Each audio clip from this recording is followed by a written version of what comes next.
Hey guys, so this is a follow-up video. So let's start the video. See my original maze tutorial on making the maze, and in this one we will be unwrapping the maze. So let's get on with the video. Hey guys, so today we're going to be unwrapping the maze. So first of all, I'll delete my default cube, and I will append the maze. Should be an M.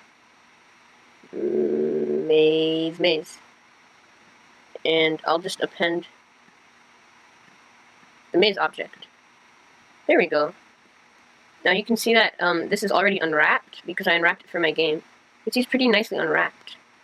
Let's unwrap this mesh. So I'll go into edit mode and I'll click unwrap. In fact, no, I'll click reset. And by clicking reset, I've reset all of them so each individual face will be stretched along that. And in order to see it, go to the UV image editor. And you can click new, and then click color grid, or UV grid, and then name it whatever, and then add it, make it like 2048 by 2048, and then you should get this,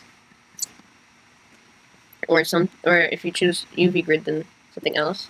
You can go into the node editor and click here, the shader node, and you can just add an emission shader, and then put the image texture with your image in it, and then you'll be able to see it. So now once you've done that, we're just going to experiment with different ways of unwrapping it. So I'm going to go to face mode. The first thing I'll try is I'll just select one of these. Click A and then A to select everything and make sure there's one active face. And I'm going to say U, follow active quads. And you'll see that it unwraps it based on that. You can see that, I guess it's good for the bottom faces, but it's really bad. So, yeah, we'll try something different. Let's try Smart UV Project. One thing you could do is go into the UV image editor, and what you can do is you can scale it. And by scaling it up, we scale the texture to be smaller. And we can hit Control to snap it, although it doesn't seem to be snapping very much. So if we scale it up, you can see it did a pretty nice job. And you could just experiment with different unwrappings. Yeah. I think this is looking pretty good. Another thing you could do is you could select one face, like a top face or something. I'm gonna go to orthographic view so I can see it better.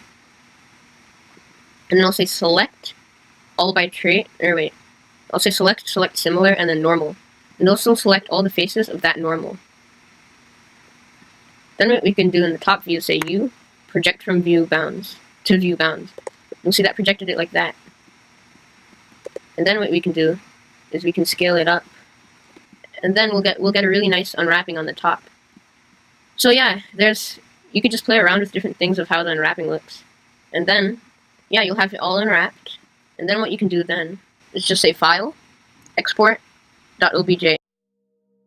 Hey guys, so I hope you guys enjoyed this tutorial. I'll be putting the part 1 here on the end screen, and yeah.